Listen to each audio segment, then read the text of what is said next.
So there's no clear indicator of what's happening. You can use my mic if you want. That's fine. Yeah. That'd ruin the format. Yeah. That ruins what we do. Ruin the two-mic format. The two-mic format, which is, I've not had a chance to do in quite a while.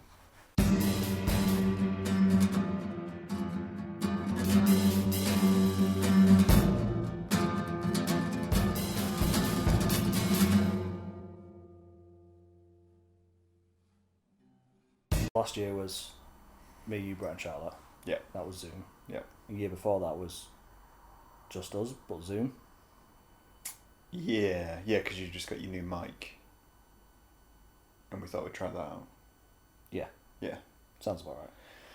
And obviously pandemic and stuff Yes. was, pandemic-y. Good old pandemics. Indeed. Yeah. That's enough intro butter.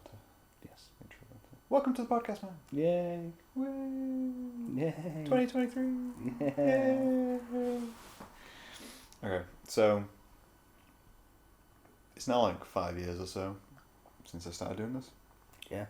So I've adjusted the format slightly. Okay. Only ever so slightly. Yeah. As I do every year. Do you still chat shit? Yeah, we still chat shit. That's the Okay. whole point.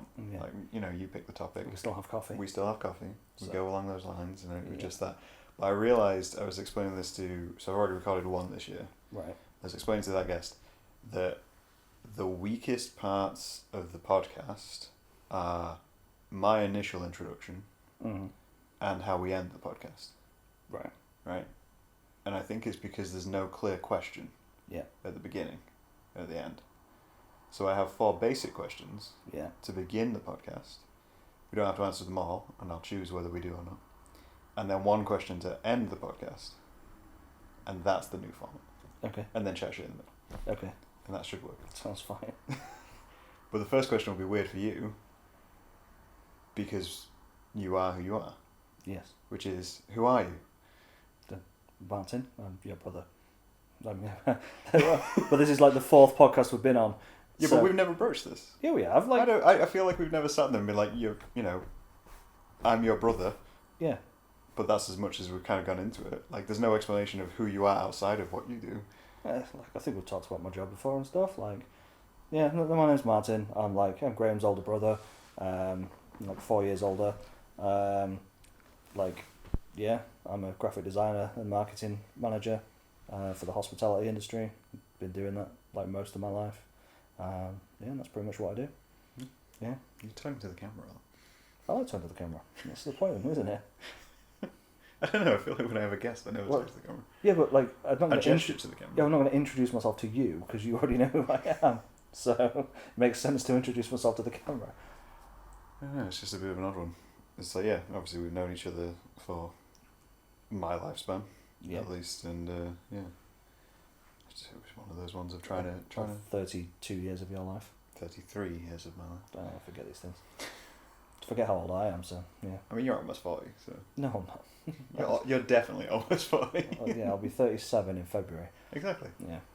You're on that final stretch. It's horrible to think about. Before you're middle-aged. Yeah, it's horrible to think about. Really? Yeah, I don't like It it. never bothered me. Like 30 didn't bother me either. 30 didn't bother me, No. but like now I'm over 35, it bothers me. Right. Yeah, I don't know why. Like, just... Yeah. I feel like I've hit halfway. Halfway? Yeah. So you're only living to 80? Yeah. You're guaranteeing that? Well, it's like, yeah, it just feels like I've hit halfway, and that doesn't feel good. I don't know. It just doesn't... Maybe it's because I'm not that age. Yeah, makes sense. Yeah. Like, I didn't care about 30, like, at all. Yeah. I think until I went for drinks with you and met Ollie. Yeah. And me and Ollie were chatting, and there must have been something he said, and I was like, 30's never bothered me. And then suddenly I was like, oh, actually, something you just said clicked, and suddenly I'm realising that 30 might be significant. You start taking more ibuprofen, and I mean, I've already got back pain. you always have more back pain. Yeah. It's just, yeah. It's, I mean, I don't remember you turning 30. I was in America when I turned 30. Were you? I was in Chicago for my 30th birthday. Yeah. That would explain. Well, actually, no, technically I was in Wisconsin for my 30th birthday. Right. But you were visiting various places and Yeah. and doing all the things. Yeah. So, Fair All right, that's question 1 anyway. Go. Question 2. What have you done today? I went for lunch with you. Not much. I got up, I put a wash on, caught up on some ticketing stuff for New Year's Eve. It's New Year's Eve. Yeah, I feel like that's an important yeah. juxtaposition of what you did today was Yeah, the fact that it's New Year's Eve. Did a lot of ticketing stuff for New Year's Eve to make sure everything was ticking along nicely, and then we went and had some lovely noodles for lunch at Pho. We did have some lovely noodles. Yeah. I mean, people should know by now because we've done this 4 or 5 times that it's always New Year's Eve. Yeah. Basically, always New Year's Eve. So the New Year's Eve on New Year's Day, or like the 2nd of Jan, or something around. Yeah. I think we've done one on like the 28th or something like that, but. Yeah, generally. That's why we are the consistent starter for the year to warm everyone else up, like guest wise. I don't know why we started doing it. Don't know idea. We just decided to repeat doing it. Yeah. Until you get your own podcast. Yeah. Yeah. Never invite me on. Yeah, Because exactly. I assume you would. Also better people. Brett and Charlotte will be so offended. Yeah, okay, makes sense. Yeah. How did you sleep last night? It was fine. Yeah? Yeah. Is it fine? Is that the third question? That's the third question. Yeah, it was fine. I slept perfectly fine. I did get woken up at 5:30 in the morning when my upstairs neighbours were... I can't decide if they were coming home after being out or if they'd been out, come back for drinks and then left again. Okay. I can't decide. Either way, about 5:30 in the morning I woke up to like a bunch of drunk people in the corridor walking past. Like one of them was trying to shush the others, like, shut up. It's 5:30 in the morning, shut up. But they were just like, yeah, chatting shit. So apart from that, no, it was fine. Is this the same neighbour who's laying bass? No. Oh. Laying bass neighbour's that way. Learning bass neighbour is that way. And this was upstairs neighbour. I forget there's people on the other side of this wall. Yes. But yeah, like I just assumed bass was above you. No. At the same time. No, there's no one on that side, but there's No. some on that side, and there's obviously people up and down. But yeah, no, it's the upstairs neighbours. Being loud. Being ready. I mean, they went to, like, if they were in the flat drinking, I didn't hear them. That Right. didn't wake me up. It's just when they came down the stairs and past my door. So, yeah. Yeah, I'm getting used to that. Yeah. Like, having lived in a terraced house next to students, they were pretty consistent in their noise. Yeah. But now I'm living in an apartment, it's like I'm on the path up through the building, which I've never been on before. Yeah. Like hearing people walk by and hearing people. I've only got one above me. Well, no, actually, I've technically got two above me. Yeah. But the other one has an entrance on the lift block, so they use that. Yeah. And that's Rachel and Dan, and they're always either just playing Xbox or asleep anyway. But yeah, I've only got one person. But it is like, it is weird getting used to the idea that just people are walking past your door all the time. Yeah, it's the fact that I can like hear them to the level of I know conversations. Yeah. Or I know footsteps now. That's the new one. I've started identifying people by how heavily they walk. Yeah. And some people walk stupidly heavy. I swear one guy just jumps down the stairs every single time. Flat-footed. Yeah, just like absolute plummets and then like scurries off. But luckily that's like the same time every day, so Fair. gotten used to that noise wrangling, Makes sense. as it were. Yeah. You don't know. Alright, fourth question, because I'm exhausting the intro questions, Mm-hmm. because it is the awkward situation of us knowing exactly who we are. Mm-hmm. Why are we here today? To record a podcast. What are we talking about? what did we discuss to talk about today? So one 'Cause thing you we picked the topic. Yeah, okay, so Right. the topic I picked today, like, it doesn't really have, like, such a defined, like, name. There's no, we're not just, like, talking about baking or something, like, We can talk about random. bacon. But I noticed recently that I've been consuming, I say recently, the last 2 to 3 years, basically pre-pandemic to now, like, most of my content consumption comes via YouTube. Mm-hmm. And I would probably, if I was like measuring out my hours watched of like TV and stuff, I think YouTube makes up probably 60% of my viewing. Okay. Compared to say, and the other 40% would be a mixture of Netflix, Amazon Prime, Disney Plus, or other sources if I bought a film or whatever. Yeah. And obviously, coupled with that, I've got a certain amount of nostalgia for 90s TV. Yeah. And we all do. Yeah. I was marrying up the idea that 90s TV was way more like anarchic and like way more kind of free flowing. It took more risks. It was a bit more kind of like creator led than it was designed by committee.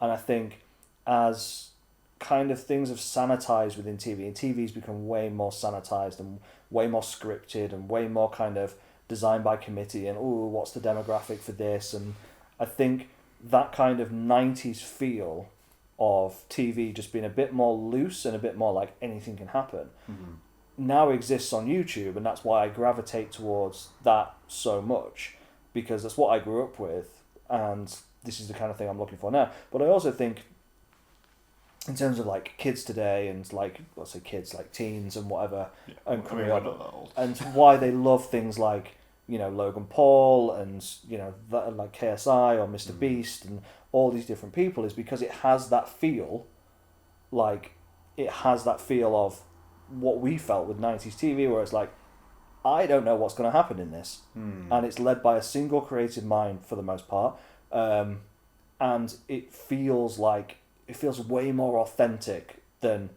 turning on another contrived season of a reality show which is obviously scripted, or even like a lot of the broadcast TV, which is heavily kind of sanitized to just be kind of to suit the broadest audience possible, if that makes sense. Yeah, like there's a couple of points there which I did pick up on, and I find interesting because so like you initially saying like YouTube, I think I was chatting to what's his name, Aaron Paul was, no, Aaron Long, not Aaron Paul. Aaron Paul's in Breaking Bad, right? Correct. Aaron Long, animator, made Tucker and Bertie and BoJack and all that kind of stuff. Yeah. And we were saying about this, like the idea of we're finding stuff on YouTube becoming homogenized.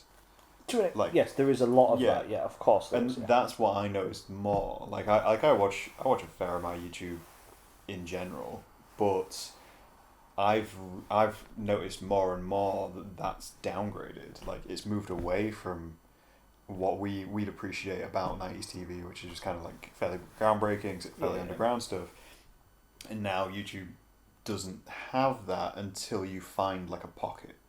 Like, yeah, I think there's been a lot of stuff that has happened on YouTube that has caused that monetization and advertisers getting scared of putting their videos on PewDiePie, making a joke about Nazis or whatever, you know, those kind of things. And I think that's a big part of it. Yeah. Like for sure, that's a big part of it. Where you can't monetize your more risky content anymore. So it becomes less incentive to actually make it. But at the same time, people also wanted to get into that bubble. People that come from the world of like sanitized TV. You know, Will Smith getting into YouTube. Who's the guy? John Krasinski. Through Jim from The Office. Oh yeah. He started a kind of like talk show thing on YouTube during the pandemic and stuff like that, and like, you know, people like James Corden and Jimmy Kimmel and the kind of American talk shows, they're the ones that like push that. That's the YouTube pushed safe content onto the front page, and I think more people from that world embracing the space, coupled with the, you know, the adpocalypse kind of elements of these things, I think that's caused a bit of that. But if you dig under the surface, you still could make a weird ass show and put it on YouTube and no one can stop you. And if people find it, then that's a good thing. Yeah, I think there's two sides of it. And it's like you have YouTube, and like you say, you can dig under the surface. Mm-hmm. It takes more effort now, I think, than it did, you know, maybe 5 years ago. Yes. To find this stuff, and knowing it's there is harder. So like for kids and, you know, younger people who are, you know, 10 to 15 or whatever. Like when we were that age, it was just there. Mm-hmm. Like it just existed. Well, there was nothing else to push above. Yeah, there was nothing kind of like you could slap on top of it and be like, oh, this is, you know, such and such celebrity doing this, that, and the other. There was nothing in the way. Yeah. Yeah. But then it reminds me of like when we had the issues of finding music. music wasn't there. No. Like there was no way of just discovering music, because it has the exact same problem YouTube has now, which is radio plays what they want to play, what they're paid to play. So discovering something new meant you had to dig. Yeah, of course, which is why like I'm a big fan of curation. Yeah. Like for me, I discovered music in the 90s and the 2000s by reading lots of magazines. Yeah. Right, and lots of magazines, then moved on to blogs, lots and lots of blogs, and then, during like the Napster era, things would like you had no barrier to listening to something. Yeah. It was a case of like, I want to listen to something, I'll be there, and like Spotify and Apple Music, in fairness, and those services do a fairly good job, but you need a starting point. So like if you decide, like I really like the band Pup, and if I click Pup and listen to the similar bands at the bottom, there's like Joyce Manor and Hotelier, and like there's a bunch of bands there that are. It's not suddenly going, well, if you like this band, you might like Taylor Swift, and it's not doing that. It doesn't do that if you got premium. No, Apple Music's fine with me for it. So like, I mean, I don't use Apple Music, Yeah. but like Spotify and Amazon Yeah. and whatnot. If you don't have premium, they do that. So it's like obviously I listen to a lot of metal, and it'll be like, oh, you've been listening to metal playlists for the last 3 years. Oh, new Taylor Swift album coming out. You may like this one. Don't get me wrong. My front page is still that. So like, if I pull up the front page now, like the kind of the For You section is still not great. No. Like, going to listen now, and all the kind of my new music mix is still like pretty good. Then it's recommending me some metal, then some stuff based on like Touche Amore, and then some stuff on Yard Act, and like most of that is fine. But it's like when you kind of go to the browse section, it's all like, just here's a pure party playlist, and here's best of Tiesto, and it's that's my general issue with like YouTube stuff is that most of the YouTube website is that. Yes, of course it is. Yeah.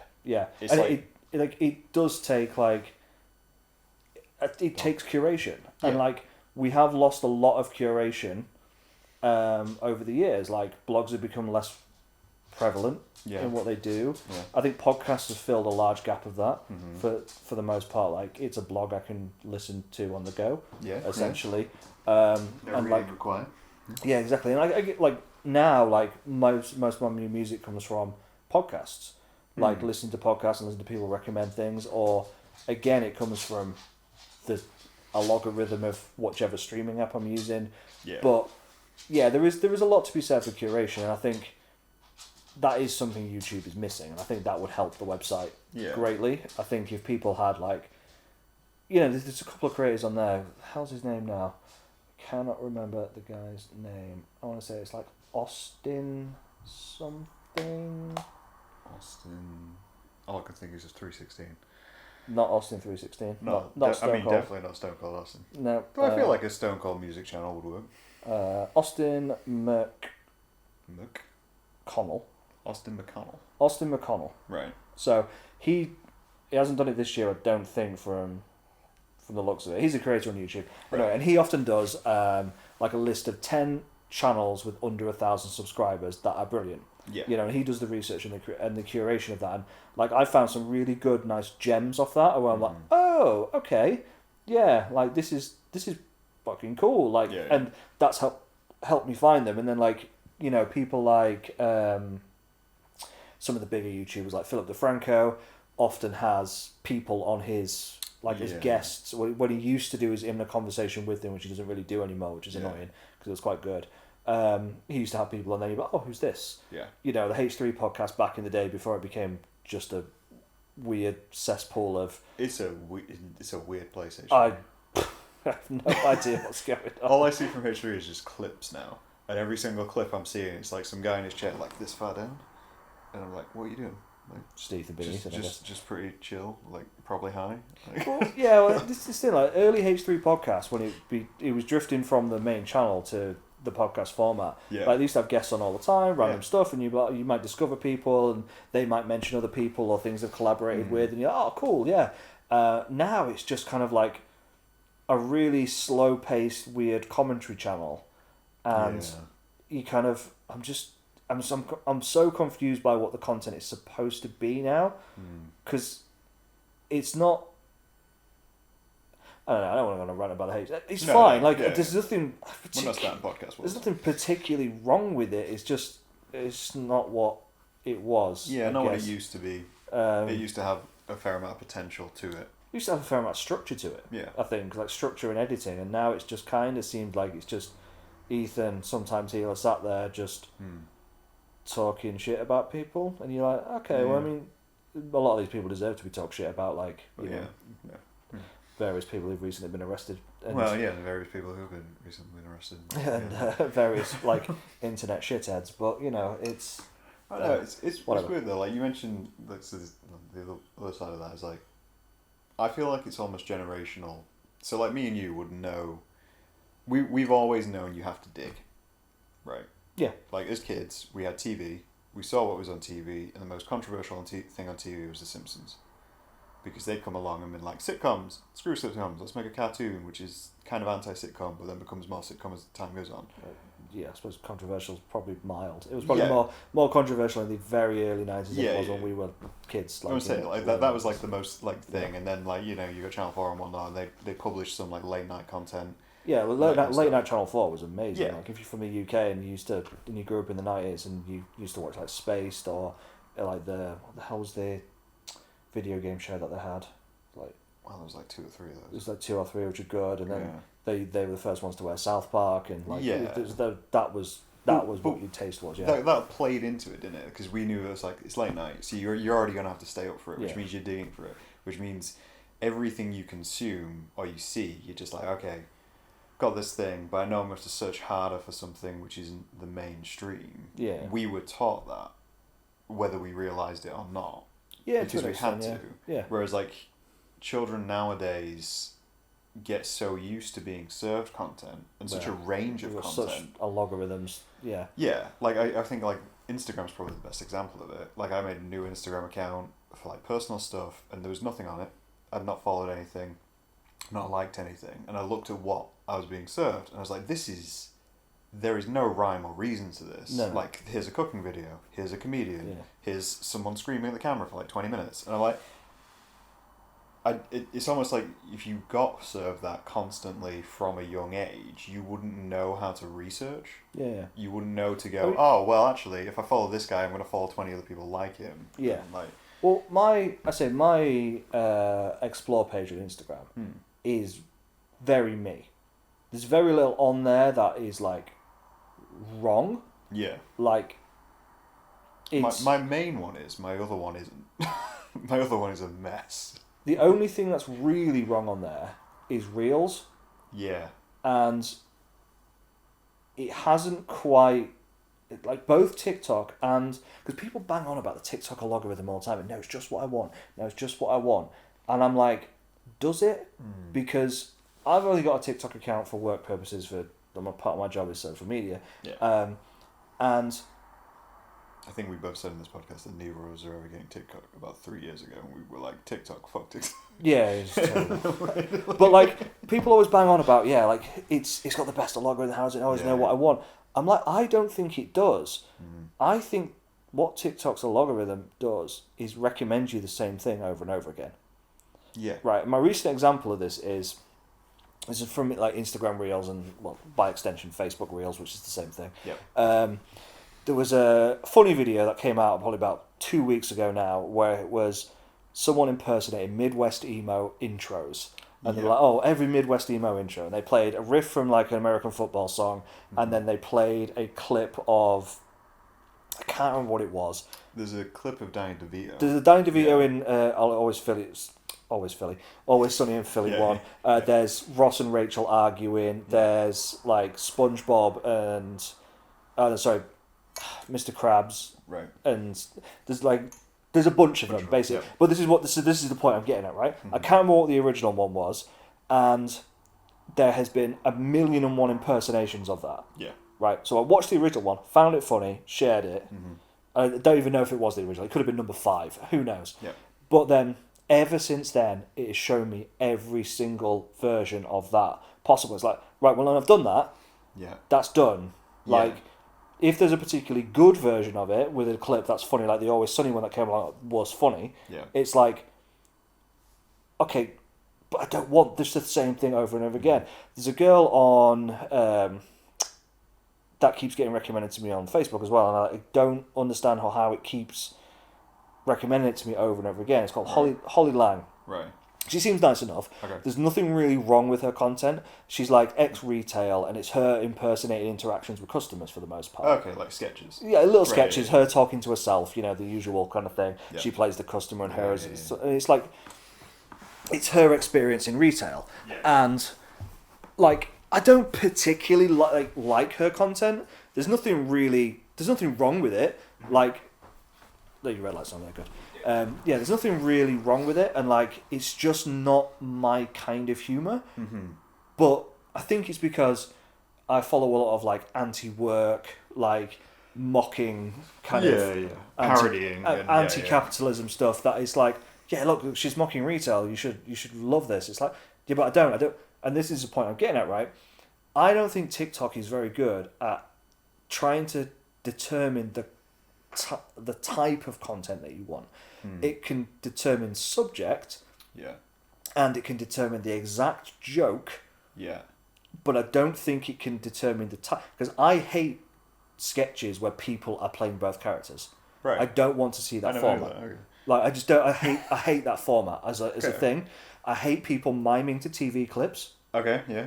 As a huge thing on TikTok, because it's like, it's not your content. You're just acting out a scene from a TV show. Yes. Right? Yeah. Hate it. Yeah. Hate it. It's bottom of the barrel content. Like, the talking to people thing, that's a personal preference. Like, that's just you. Honestly, there's some great clips of like, there is some great comedy skits like was it Dying by LA Turtle? Right. A classic YouTube thing. That's brilliant. He plays every character and it's brilliant, right? Yep. But that's just personal preference. But yeah, the ones where people are just miming TV clips, or even better, they're just miming someone else's more successful TikTok. Yeah. Like, those things, like, I hate that. I don't want to see it. Mm-hmm. Like, but no matter how many times I flick past those videos, TikTok cannot determine that delivery is not what I want to see. It suffers from what I see as like the same thing advertising suffers from, right? So like as an example, right? Let's say you were trying to buy some shoes, right? Sure. You're like, I need some new shoes. Relatable. Yeah. Find some shoes. Checking out shoes. So you look through all the different pairs you want. You do different brand shopping. You're getting served adverts constantly now because you've been shopping shoes. So suddenly Nike's everywhere and every advert's been served with you. And at some point, you'll buy the pair of shoes you want. And then it keeps going. And then for 2 months, you're going to get stuff about shoes. Yeah. And it's that kind of problem. They've figured out that you want to buy something. They figured out what you want to buy. Yeah. But they can't recognise that you're done with it. I mean, I'm done with this as a thing. I'm glad they don't know I made the purchase and what that purchase is, for sure, because I like a little bit of privacy. Yes. However, you'd think, okay, well, now for the next 24 hours, if I don't interact with any of these adverts, I don't continue to search for shoes, that should just go off your radar now. Yeah. Or it's even just like a website serving a cookie, which is like, this person purchased.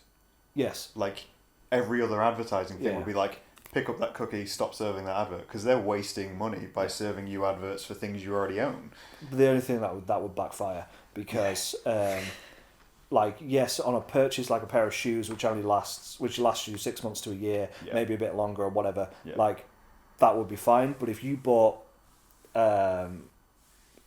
say a t-shirt, for example, something that you might buy 3 or 4 times a year, or you bought like a DVD or a book. A book would probably be a better example, or something you might buy multiple of in a year. There you go.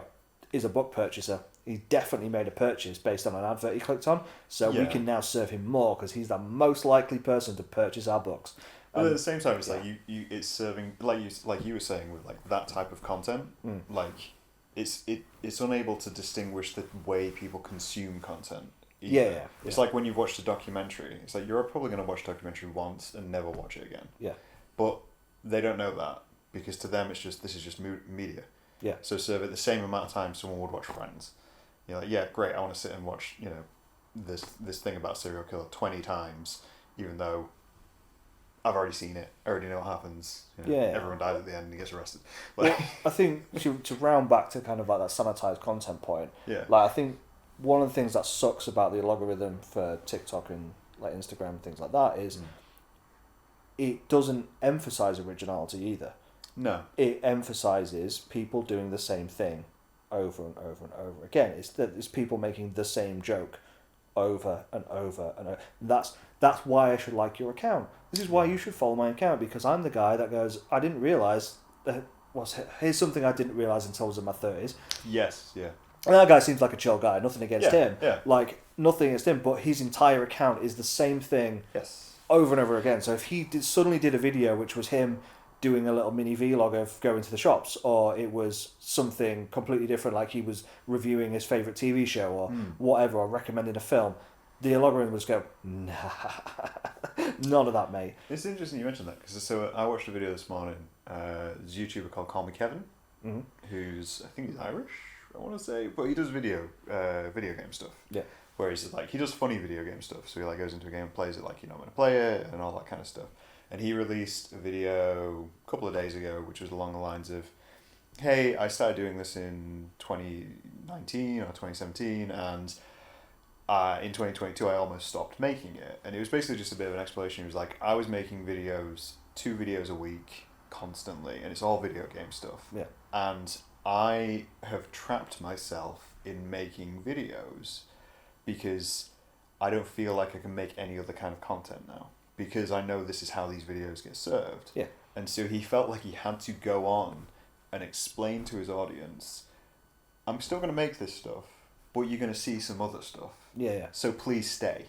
Please stay. Please pay attention to this. It's just as good as the other stuff, but you're constantly being served stuff, to the point where, like you're saying earlier on, like, there is subversive stuff out there, but I think creators from the very start of their career are not reaching for it in some ways, because they know they have to feed. Or they reach for the one subversive thing and it becomes successful, then they have to repeat the one thing over and over again rather than continually, you know, kind of evolving. Like, one of the shows I watched recently, which I think is a great example of someone that is either in an incredibly privileged position to be able to take the risks that they're taking and to being allowed to do this, and it's Atlanta with Childish Gambino. Okay, that's been out for a while, right? Yeah, it's on his 4th season. His 4th season just come out now. Now, Atlanta is brilliant. Okay. It's brilliant, right? But it's creator led, so it's Gambino, and I can't remember the director's name. There's a director that he's worked with a lot. Right.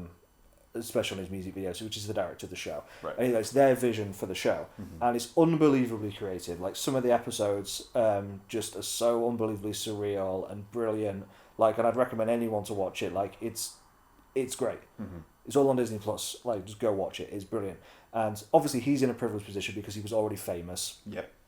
So he managed to get to a point where he could take these creative risks and they would be supported and pushed, and that's a good thing. I do wish more people who were in his position would do that rather than just do the same thing over and over again, which would be brilliant. But that kind of, it reminded me of just some 90s weirdness, and I was like, yeah, this is just good. It's just weird.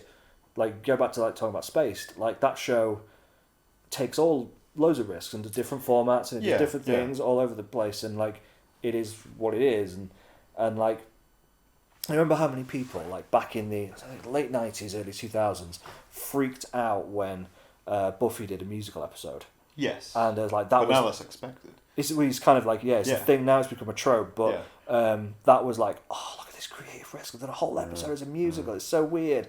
And like, But it's like the other side of that, like, because what was I showing? So 2 things. One, you just reminded me that I got to blow somebody's mind the other day by informing them that Donald Glover was Childish Gambino, and they didn't know.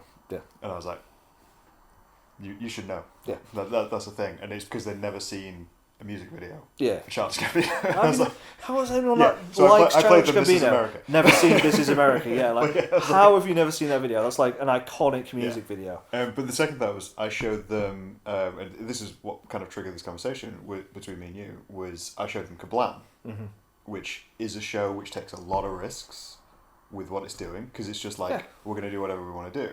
But I remember at the same time, I showed them the show, and I was like, oh, this is what it does. And they instantly got it. Yeah. They were like, this makes all sense. and it made sense because it was the period it was from, and shows kind of became expected to be subversive.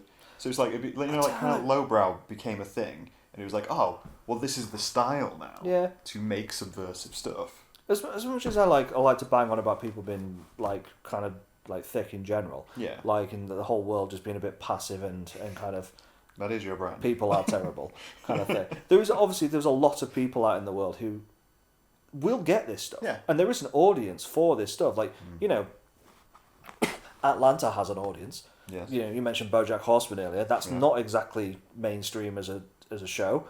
No. And like that takes a bunch of creative risks, like the whole underwater episode and the Free Churros episode, which is like top tier TV. Yeah. Like, it is like, yeah, like there is an audience for this stuff. Like, go make it. Like, it's just, I guess, gatekeepers standing in the way of these things a lot of the time.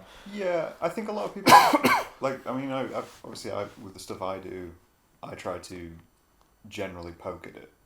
Like judge and generally poke at it. But I think when I speak to people about making stuff which is outside of the range of what is being pushed on whatever platform they're trying to be pushed on, then you end up in that defeatist attitude. You end up in that, okay, well, I spent 6 months making this show for 10 people to see it. Yeah, of course, yeah. And I think that becomes the challenge for people, to the point where, like say, it almost feels like less people are taking a risk.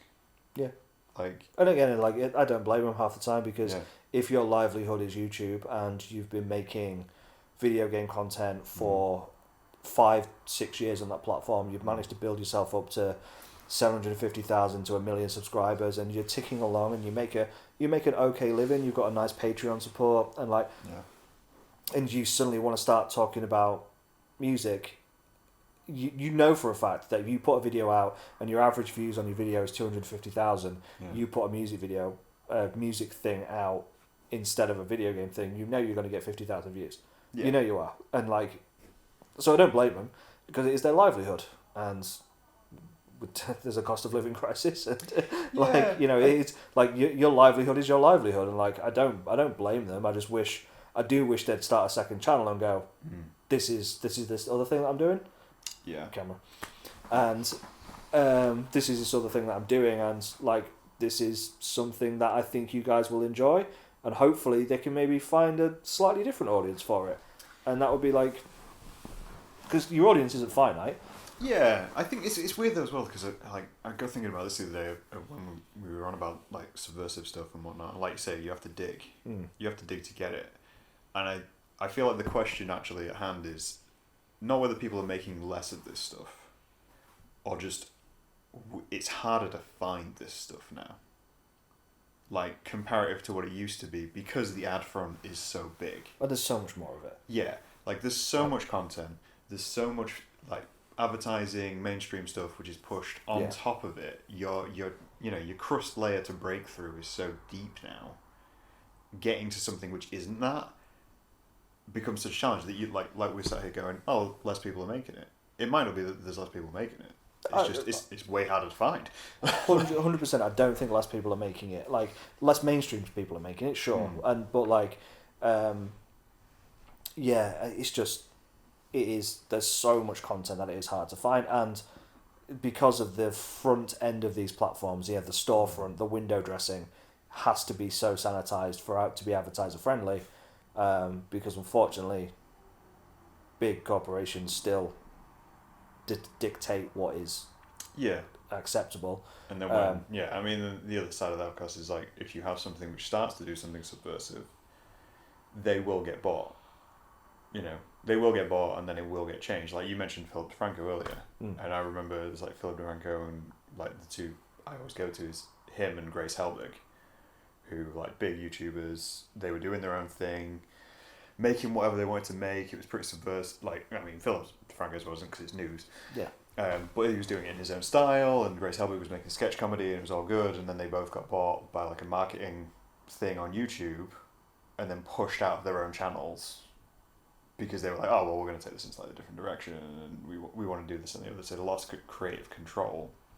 So it means every time you do get something new, it's oh, how long until How long until someone pays them enough to they There is elements of that, yeah. Yeah. Like Philip DeFranco, like he talks quite openly about his I think who was it that invested? Discovery Network, I think. Something like that, yeah. Gave him a bunch. It wasn't his channel in particular, but it was they gave him a bunch of money to form a new channel.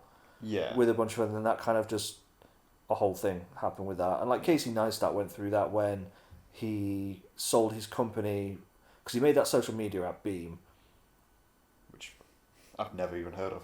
It was an app ages ago where basically the idea was it was like share what's real. So okay, right. You just to share a post, you put the phone to your chest. There's a Be Real thing. That's still kind of like Be Real, right? Yeah. So in the way Be Real is like, right, you've got 2 minutes to post. Right? Yeah. You do that. You could post any time with Beam. It was just a case of you put your phone to your chest. Right. So you covered up the front camera, and as that front camera was covered, your back camera activated. Okay. And when you pulled away, it showed you. It automatically posted. Right. So it was kind of like whatever's there is there. It's just realness, right? So either way, that's by the by what that app was. Yeah. CNN bought the app for like a good chunk of money, and they really did it because they wanted Casey. Right. Because they wanted to do some sort of youth-focused news thing. Okay. And thought Casey would be and the team at Beam got it and would be the people to head that up. The relationship didn't last. He just bailed after a year, I think. I don't know. I can't remember the full story. But that didn't affect his core channel, but it was a case of, like, yeah, it could have.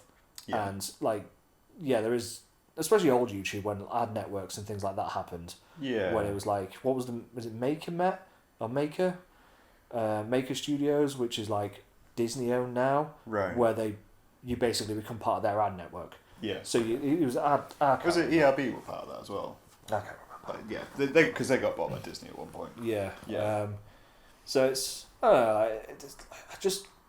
I think I don't. It's not like this is not a rant like things used to be better in my day or whatever. No. It's none of that. It's just like it was just a realization that like a lot of the content and the style of content that like I like and that kind of creator led individual voice kind of stuff is all on YouTube now, and that's a thing.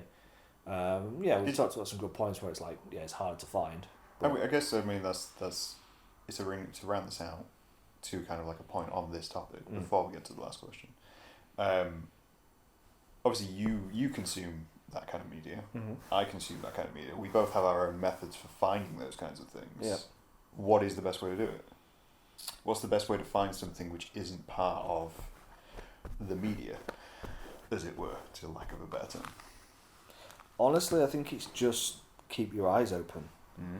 Like, a lot of stuff I find, it's through the most random things. Like, I might follow, say, SkillUp, who I really like as a video game YouTuber. Right. Great guy, like, great content. Yeah. I don't know about his character things. Just a great guy. Great guy. Him, yeah. Great guy. Great guy. Solid guy. Yeah. Could Brilliant. be terrible, but we don't know.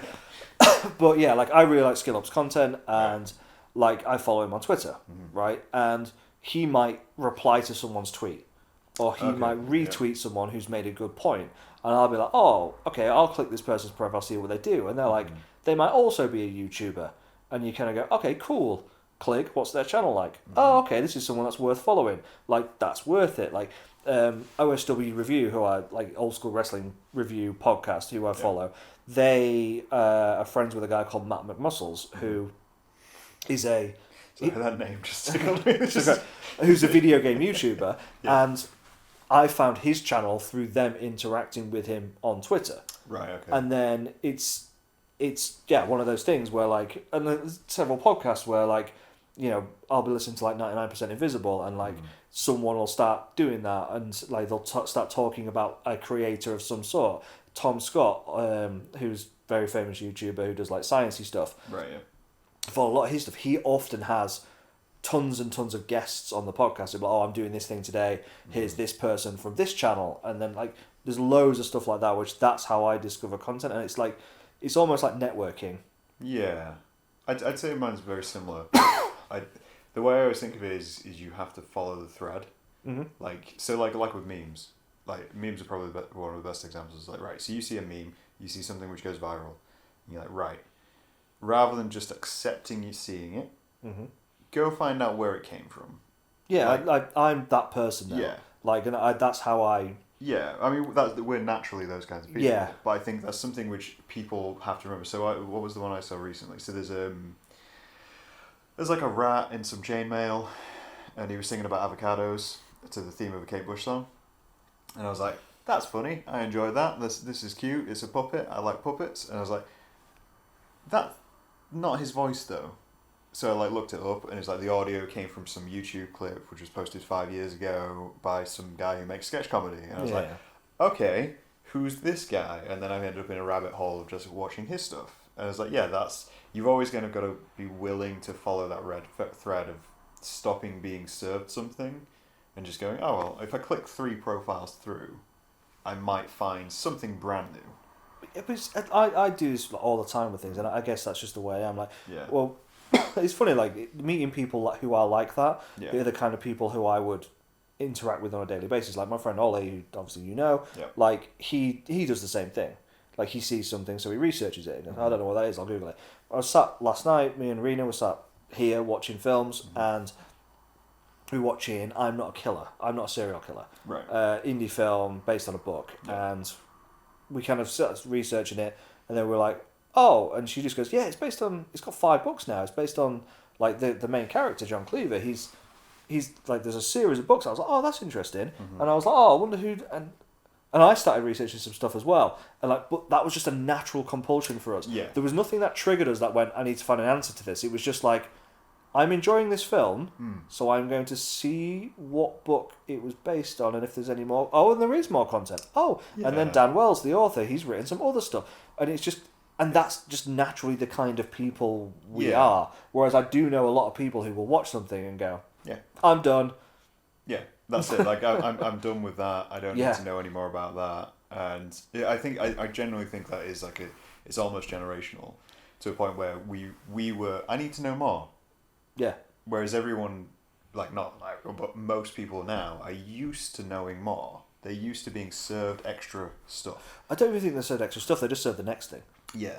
Before you can even focus. Well, I mean, it's like, again, you It's like, oh, I've seen that clip. Oh, wait, here's another thing. Oh, wait, here's another thing. And you're like 2 minutes later. You're the like, best oh. example is, you end up going on Reels, and then it's just like, by the time you've watched a clip, it's like, I've scrolled up. I've scrolled up. I've scrolled up. Clicked Yeah. another thing. Yeah. Which is, I mean, we could do a whole podcast on my gripes with Reels, but yeah. Yeah. I definitely think it's the best way to discover new stuff is just be willing to put that extra little bit of time into finding the new stuff. Like I say, keep your eyes open. Yeah. Just keep your eyes open. If you see something, don't just automatically assume that's the end of the conversation. Yeah. Yeah. It's You can't defeat the technology. You can work around it. But then that's always been the case. For me, it's curation as well. Like, can we get back to people curating things, please? You're never going to have You're going to have the highest advertiser who's going to pay everything. Yeah. I mean, here's your opportunity to curate, though. Final question of the day. Mm. Who should I have on the show next? Who should you have on the show? Well, I recommended Danhausen last time. I reached out to Dan Hauser. I got no reply. Yeah.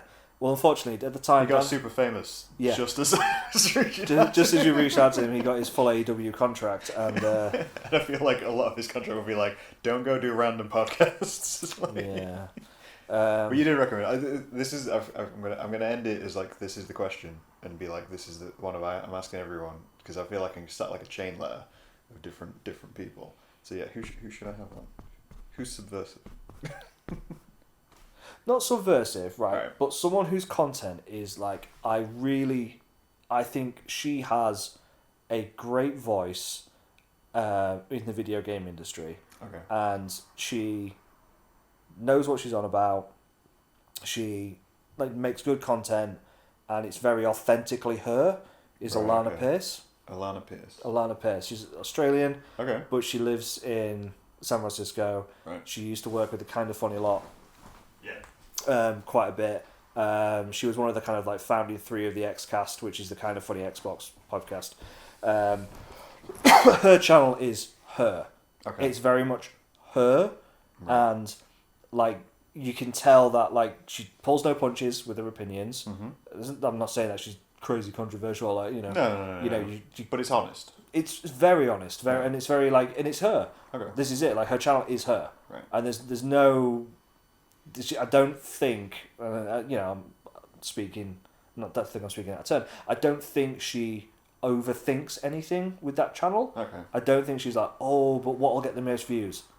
Right. Oh, but what will... I don't think...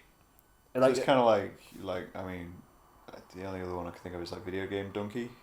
No, like not even that. Like, no, not even that. His is like... His is more humoured. His is scripts and it's humour. Yeah, like yeah. Hers is literally like, the Video Game Awards just happened, and Right. here's me reacting to it. Here's it's E3 Xbox thing. Okay, Mm-hmm. cool. I'll react to that. She's got her own podcast where she what the hell is it called? I know. I'm sure I'll find a link for it. God, that's done my head in now. Yeah, she's got a podcast with like 3 other guys. Yeah. One who is the owner of a game studio in England.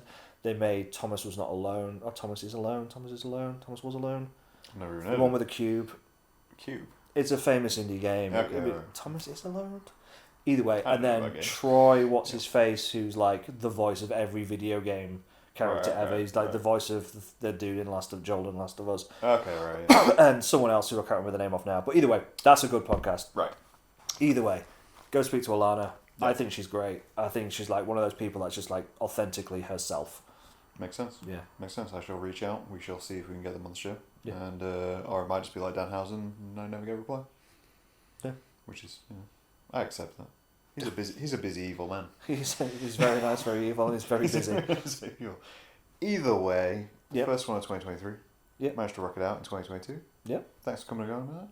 Woo. Woo, we'll call it there. Yeah. And we'll reconvene in 2024. Maybe. Is that? No, that's not the next one, is it? 2023 will be the next one. No, this is the 2023 one. It's the 2023 one. Yeah, but the next time we'll do this will be in 2023 for 2024. Yeah. So we'll reconvene in 2024. But it will most likely be by Zoom because you'll be in the States Yeah, and because I'll be here. I'll be in a different country again Yeah. and not flying around. But yeah. Yeah. All right. Oh, cool. Fun. We'll talk to you guys later. Podcast. Podcast.